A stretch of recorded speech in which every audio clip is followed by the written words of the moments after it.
National conference के वरिष्ठ नेता अली मोहम्मद सागर ने जमात इस्लामी के बयान पर प्रतिक्रिया देते हुए कहा कि हिंसा और अन्य अलोकतांत्रिक गतिविधियों में शामिल अलगाववादी समूहों को मुख्यधारा की राजनीति में शामिल होते देखना अच्छा है और सरकार को उन्हें मुख्यधारा की राजनीति में शामिल कर काम करना चाहिए। सागर ने कहा कि पार्टी नेतृत्व ने उनका स्वागत किया क्योंकि पार्टी लोकतंत्र में विश्वास करती है। उन्होंने कहा कि ये कोई नई बात नहीं है, जमात इस्लामी पहले भी चुनाव लड़ चुकी है। उन्होंने कहा कि अगर लोग उन्हें दोबारा सत्ता में लाते हैं तो वो उनका स्वागत करेंगे। जिस तरह से जमात इस्लामी का कहना है कि अगर उन पर बैन हटाया जाएगा तो वो इलेक्शन कॉन्टेस्ट करेंगे, असेंबली इलेक्शन, क्या आपको लगता है कि वो एक चुनौती होंगे एनसी और पीडीपी के लिए? नहीं, कुछ नहीं। इसमें हमारे नायब सदर जनाब अब्दुल्ला साहब ने अपना स्टैंड क्लियर कर दिया।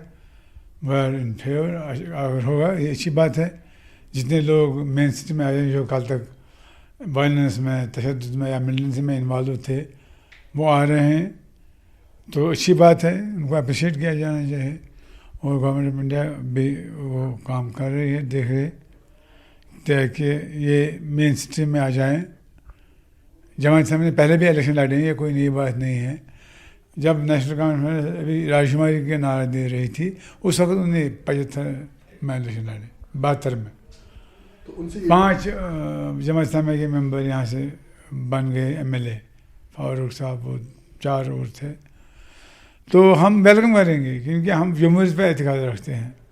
जमहूरियत में कल लोग उनको बनाएंगे तो वेलकम करेंगे, उसमें क्या है, क्योंकि अवाम ताकत का सरचश्मा है, सरदारी अवाम का हक है।